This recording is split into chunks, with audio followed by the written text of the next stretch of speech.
Gayle Bergeron. I was born in Warren, Minnesota, raised in Argyle, Minnesota. Graduated in 1966 and went into the service of 69 to 70, went to Korea. There I was stationed 3 miles from the DMZ at 2nd Infantry. Well, Gayle, let's go back a little bit. You Okay. you enlisted? Yeah. Okay, enlisted, and then where'd you go to basic training? Well, Fort Lewis, Washington. How'd you get there? Train. 3 Took days. a train. Yeah. Okay. And then what was basic training like for you? It was never been to basic training before, so how do you explain basic training? I mean, you had a DI or whatever, Oh yeah. and then bunch of guys. Did you know anybody when you were there? Nope. Didn't know a person. And then when you were there, what did you do? I mean, do a lot of marching? Yeah. Yeah. Did you go through the tear gas chamber? Oh yeah. Explain some of that stuff you went through in Oh. basic training. Okay.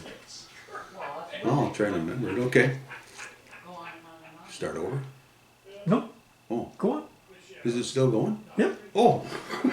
Okay. it's okay. So, all right. So let's go to basic training in Fort Lewis, Washington. I believe I was in there around.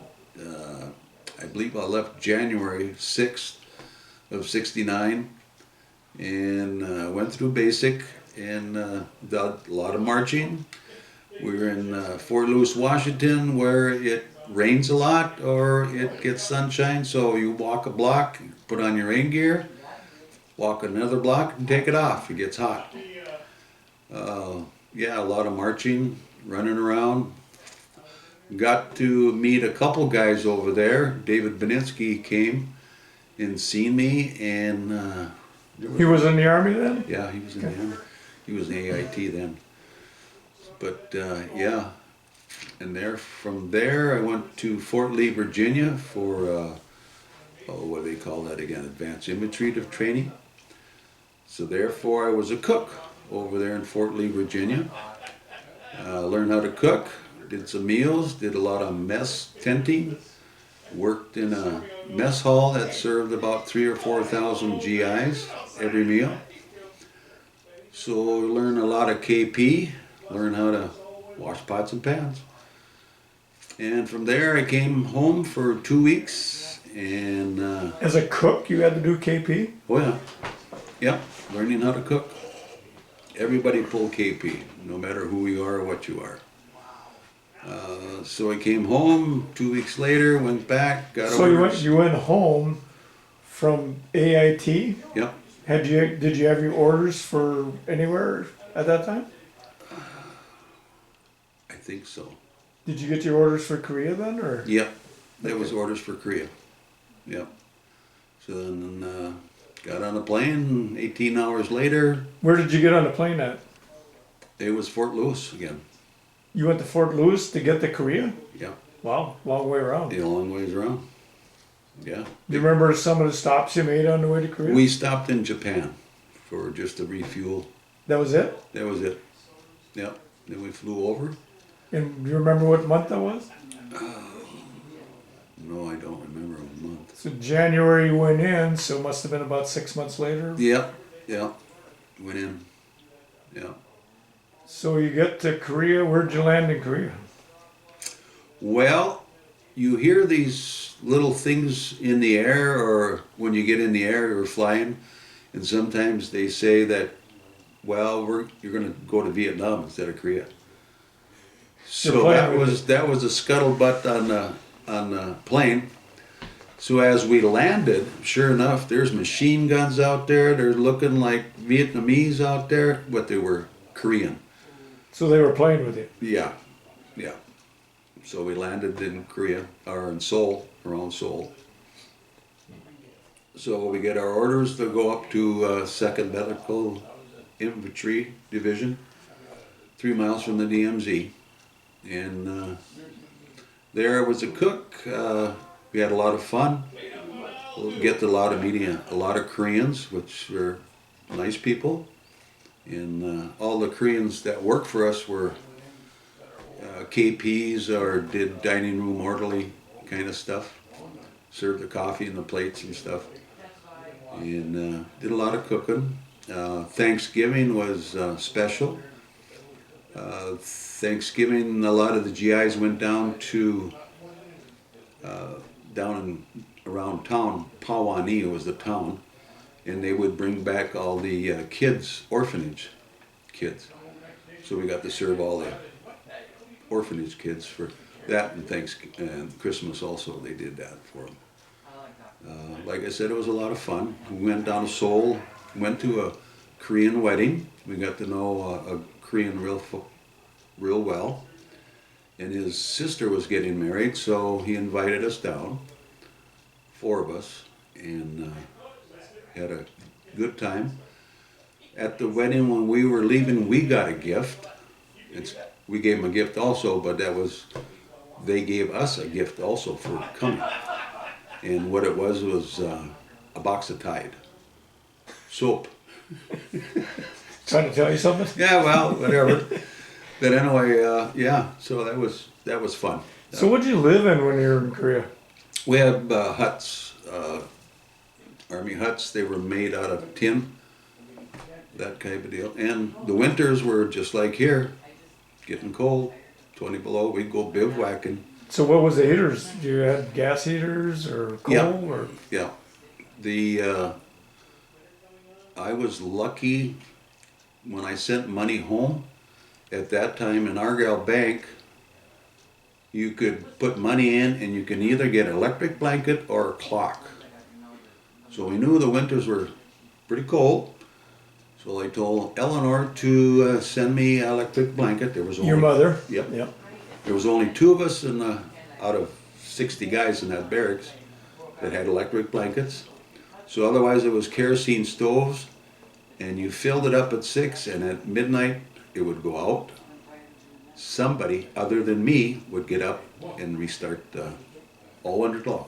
You were special or what? Well, I had my electric blanket. No, didn't have to go. Didn't have to get up. Yeah. So anyway, that was fun. And So when you were there, were there any, how long were you there? I extended. That was another story.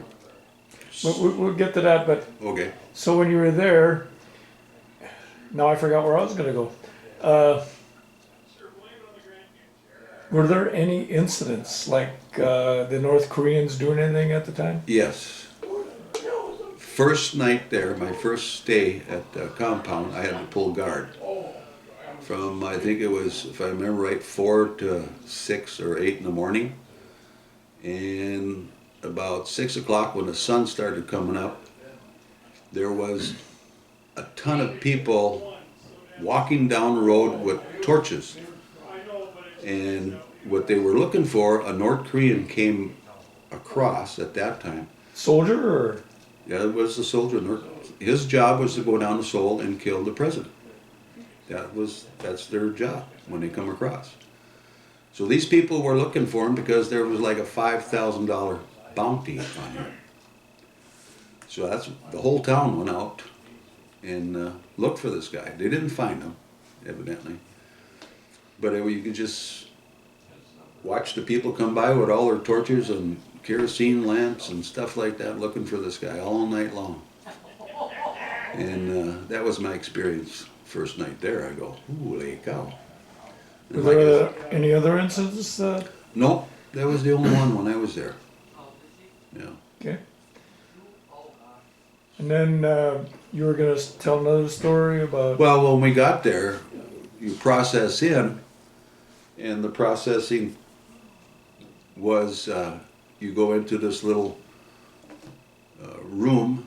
It's not a room, but all this is curtains, like you go into the emergency room, and you pull down your pants and you get a shot in each cheek.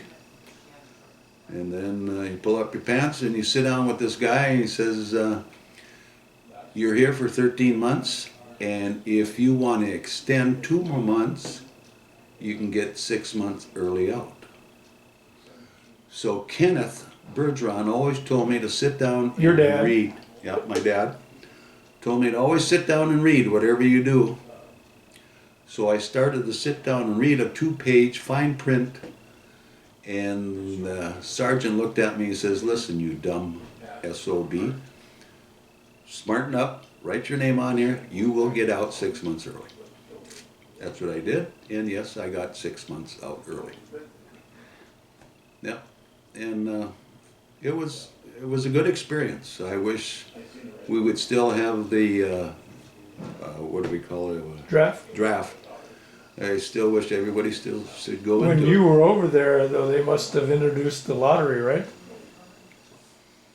No, I don't think so. Came in at about 71, so no, maybe you No, weren't in. Okay, no, yeah, all right. it's But the gone. lottery came in later on. Okay. Yeah. Yeah. There's another gentleman in town.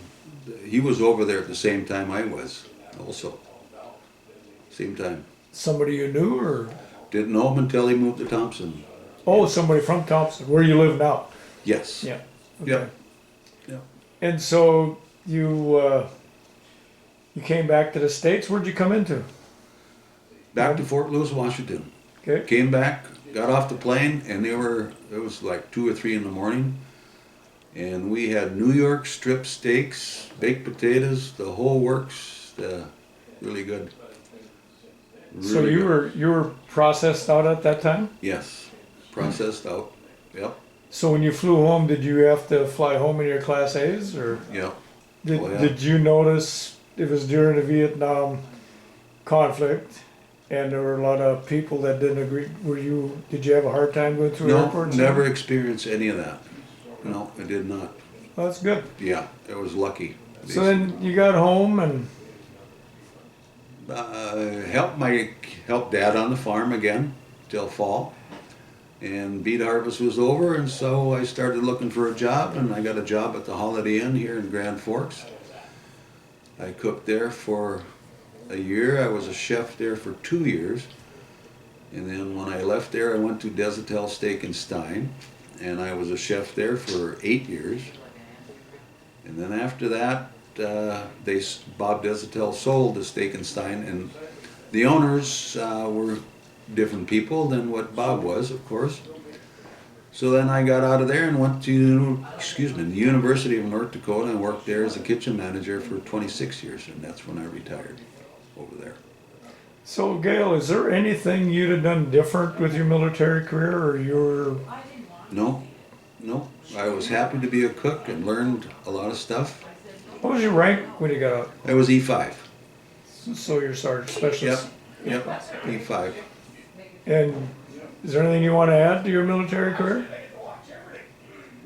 Glad I did it. I am very glad to serve my It country. gave you an occupation, and Yeah. of course, being a Bergeron, your mother made sure you cooked before you even went in the army. Oh yes, yes. So- I started when I was 10 years old baking cakes. I was baking cakes on a stool to reach up to get to the mixer. Yeah. Yeah. Yep. Yep. Well, Gayle, I want to thank you for doing this interview. Thank you for your service. You're well respected, I know, in Thompson. And thank you. You're welcome. Thank you, Keith.